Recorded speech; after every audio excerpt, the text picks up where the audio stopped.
Assalamualaikum warahmatullahi wabarakatuh.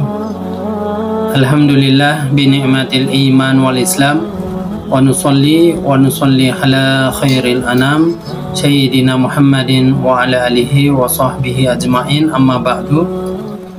Kita panjatkan rasa syukur kehadirat Allah Subhanahu wa taala atas segala limpahan nikmat dan karunia yang dicurahkan kepada kita, dan salawat serta salam semoga senantiasa terucap dari lisan kita kepada junjungan kita Nabi Agung, Nabi besar Muhammad Sallallahu Alaihi Wasallam.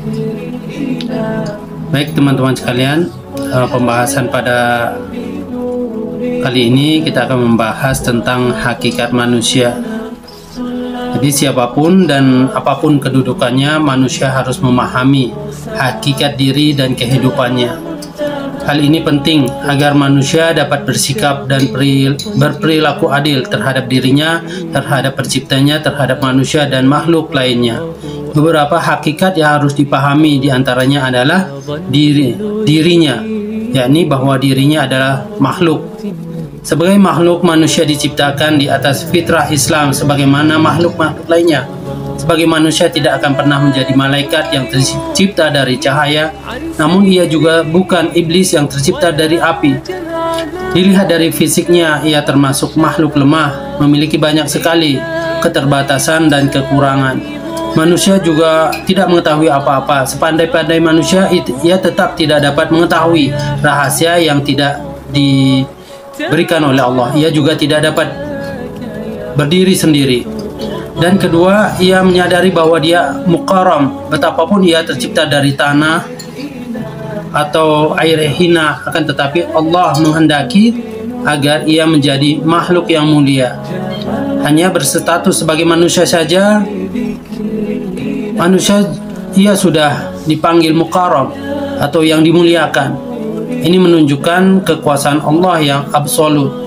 Dengan kekuasaannya, makhluk yang tercipta dari tanah itu mendapat tiupan ruh dari Allah Subhanahu wa taala. Di samping itu, Allah juga memberikan berbagai kelebihan padanya.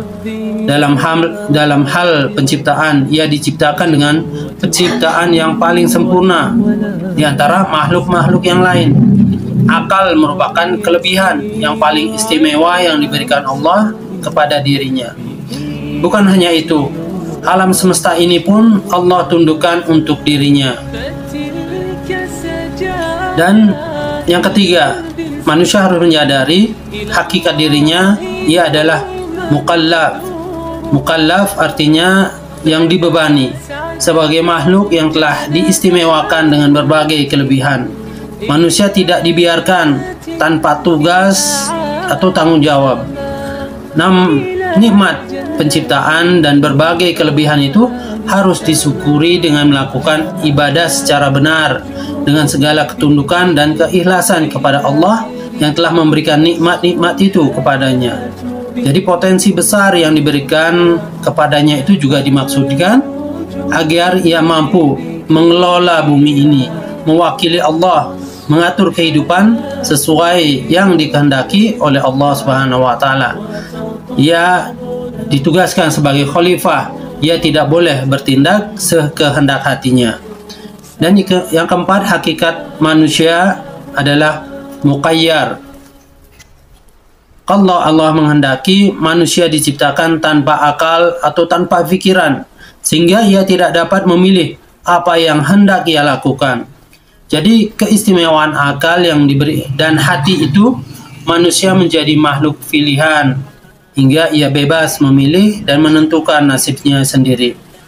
Akal dan kebebasan ini sebenarnya adalah ujian bagi manusia. Bila ia menggunakan akal dan hatinya dengan baik, ia akan beriman kepada Allah. Namun, bila ia kemudian sombong dan menutup nikmat itu, ia akan mengidap kekafiran. Orang kafir adalah musuh Allah Subhanahu wa taala.